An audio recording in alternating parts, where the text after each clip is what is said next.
Hello guys, welcome back to my channel. আজ আমরা আপনাদের একটা 3 BHK প্রজেক্টের ফল সিলিংয়ের কাজ আমরা দেখাবো। তো প্রথমেই আমরা দেখিয়ে দিই যে আমরা কিভাবে ফ্রেমটা করেছি। দেখুন কত ঘন ঘন আমরা কিন্তু বিম মেরেছি। এরপরে আসি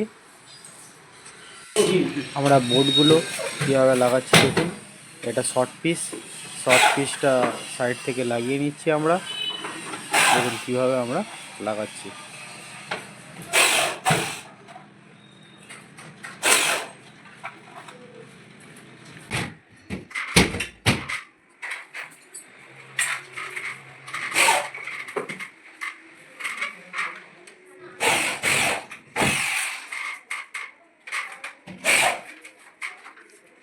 তুই মারাই পুরো ঘোরাচ্ছি। হ্যাঁ লাস্টে আবার ওই আঙুলটা দেখাবে, ঠিক আছে?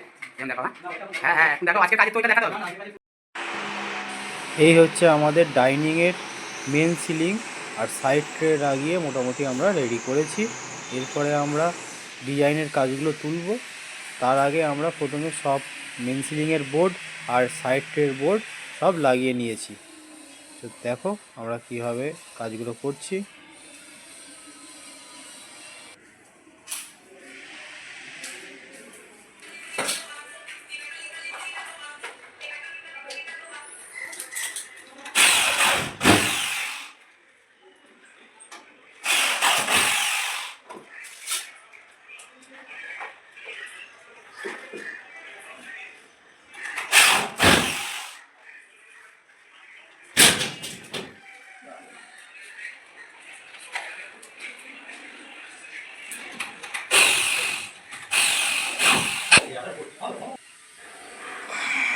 এই হচ্ছে ডিজাইনের ফ্রেম করে তুলির বোর্ডগুলো লাগিয়ে রেডি করেছি। এরপরে আসবে আমাদের ফিনিশিংয়ের কাজ।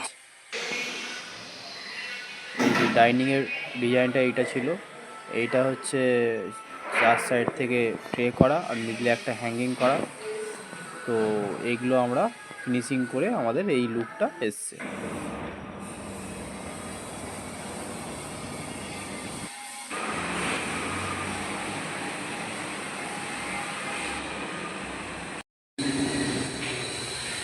এটা হচ্ছে আমাদের 3 BHK ফ্ল্যাটের ফাইনাল লুক। লাইট কাটিং হয়ে গিয়ে একদম কমপ্লিট হয়ে গেছে। এখানে এটা হচ্ছে ফার্স্ট বেডরুমে একদম সিম্পল কাজ আছে। চার সাইড থেকে ট্রে করা হয়েছে, মিডিলে একটা এল শেপের বক্স টাইপের করা হয়েছে। তো তারপরে আমরা চলে আসি এটা বলি। তারপরে এটা হচ্ছে রান্নাঘরে প্লেন সিলিং করা হয়েছে, দুটো লাইট করা হয়েছে। এটা হচ্ছে বাথরুম, এটাও সেম প্লেন সিলিং করা হয়েছে, দুটো লাইট দেওয়া হয়েছে। তারপরে চলে আসি আমরা, এটা হচ্ছে সেকেন্ড বেডরুম। তো সেকেন্ড বেডরুমের কাজটা একটু ভালো হেভি দেওয়া আছে। তো ডিজাইনটা কেমন লেগেছে তোমরা আমাকে কমেন্টে জানিও। এটা হচ্ছে মাস্টার বেডরুমের কাজটাও কিন্তু খুব সুন্দর হয়েছে। এটা হচ্ছে এল শেপের একটা গলি দেওয়া হয়েছে আর মিডিলে হচ্ছে একটা রাউন্ড দেওয়া হয়েছে আর চার সাইড থেকে